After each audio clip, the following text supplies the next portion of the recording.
Hello, and welcome back to the Empower Her podcast. Today, we're going to talk about a really fun topic. But before we get into that, I just wanted to remind everyone that I am now on YouTube. So if you're seeing me, you're probably watching this on YouTube. And all the episodes from now on will be uploaded, and you can see my beautiful face if that's something you want to do and enjoy.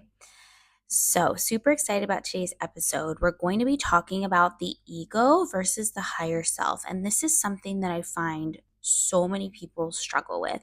First of all, what's the difference between the two? How can we use the two to our advantage? And is one bad? Is one good? And all that good stuff. So, I want to talk about that today. So, let's first start by talking about what our ego is, because the ego often has such a negative rap, such a negative connotation, right? And it's honestly not as bad as we think. So, our ego is the version of ourselves that preys on fear. Our ego wants to keep us safe, guarded, and protected. So, think about it. Back in the day when we were in caves and lived outside, our ego was there to protect us from danger, from predators. Our ego literally was there to save our lives. If we didn't have our ego, many people would have died even sooner than they did. Okay, so the way it worked is when someone felt and saw a predator coming, your ego would kick in.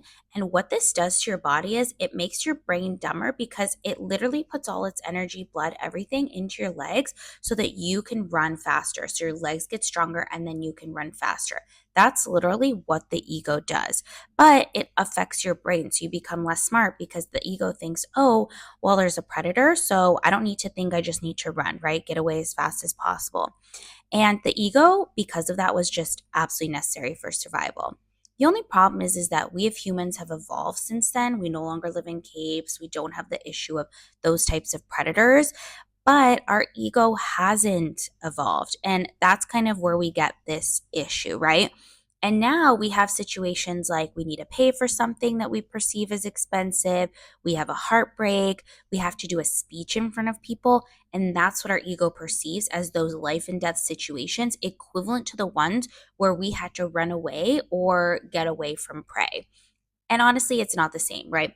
So that's why we're like, whatever your triggers are, but you need to pay for something and you start to get anxiety, you feel stressed. That's your ego kicking in and that fear response of like, oh my God, I have to pay for something, or oh my God, I just got my heart broken, or oh my God, I have to talk in front of a bunch of people, right? Like that's where that comes in. And your body is basically saying, like, oh, I'm going to make you run faster. So I'm going to put all the blood and all the energy into your legs.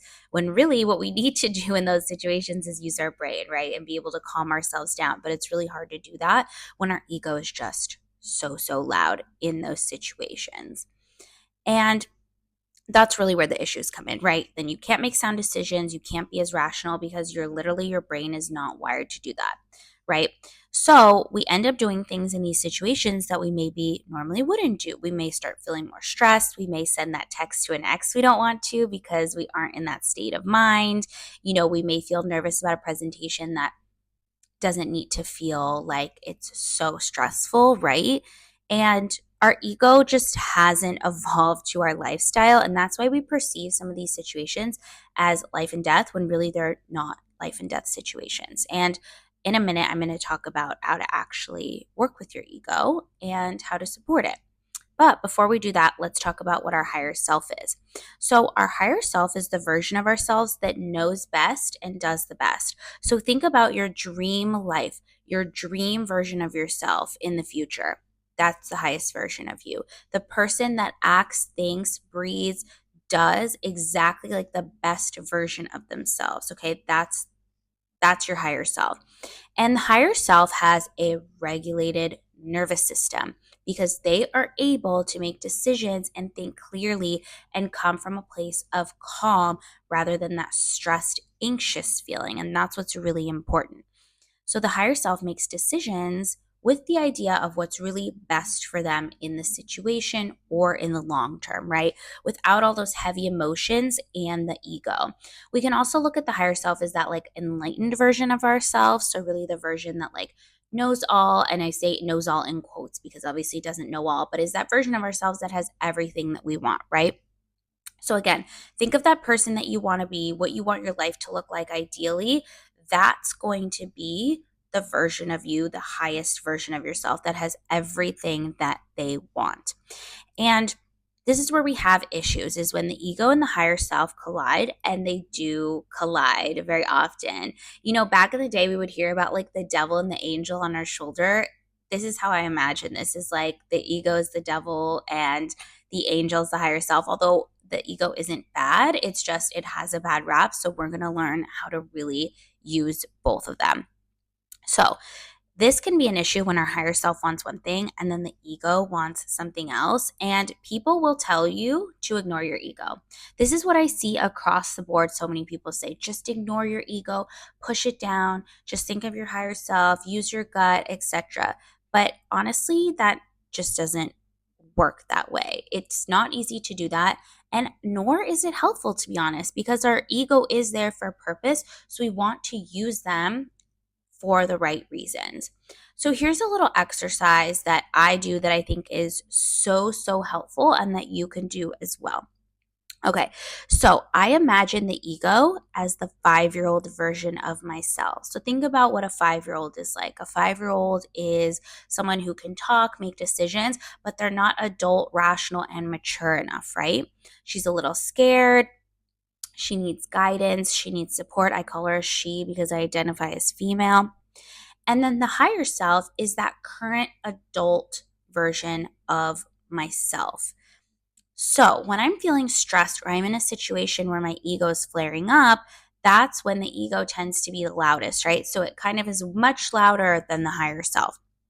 So what I imagine in those situations, when I have to pay a bill or, when I had a bad money mindset or whatever it is, I imagine myself, my higher self, my adult self in my mind, talking to the 5-year-old version of me. They're next to each other. They're talking to each other.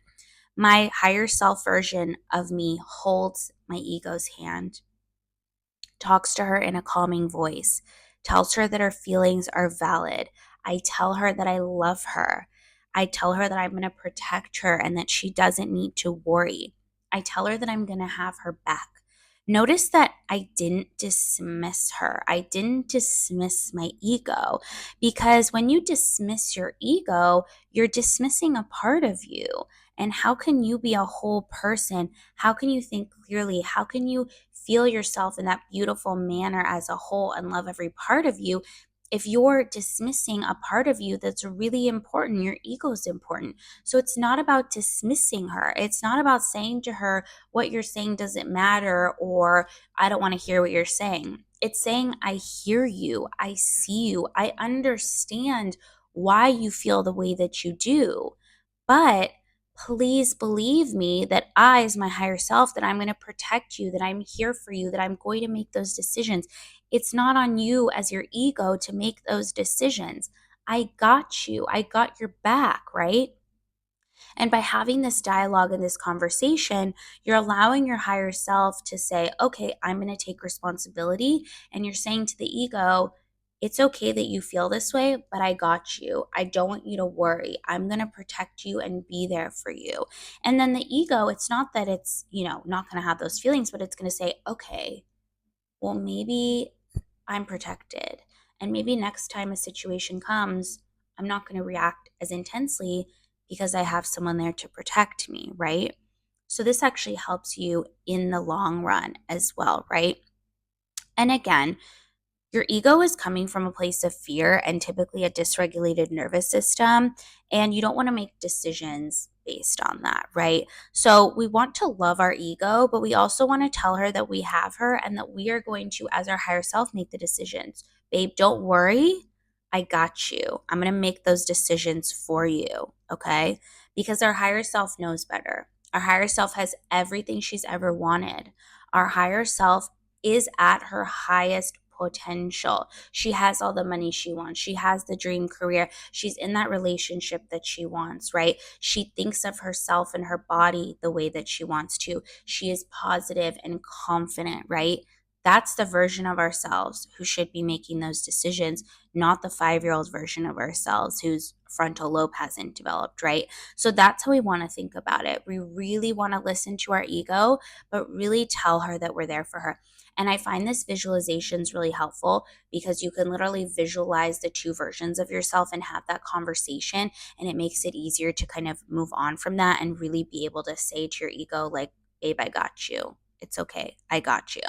So next time this comes up for you, if you're having this like ego versus higher self situation, try this visualization, try this exercise, and see how you feel afterwards. See if it makes a difference. You might have to do it a couple of times, which is totally fine, but try it and see how it goes. I'm really curious to hear your feedback. If you have any, definitely let me know on Instagram or TikTok. You can always DM me.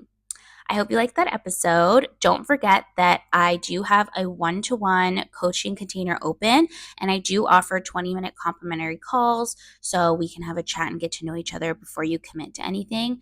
But that container is like a really great place to work with me, especially if you're a high achieving neurodivergent woman. It's what I specialize in, really helping you get your career off the ground, really helping you understand yourself, regulate your nervous system, really get that mindset work where you want it to be so that you can create the life that you've always wanted. Alrighty. I hope you all have an amazing, fabulous week, and I'll catch you in the next episode.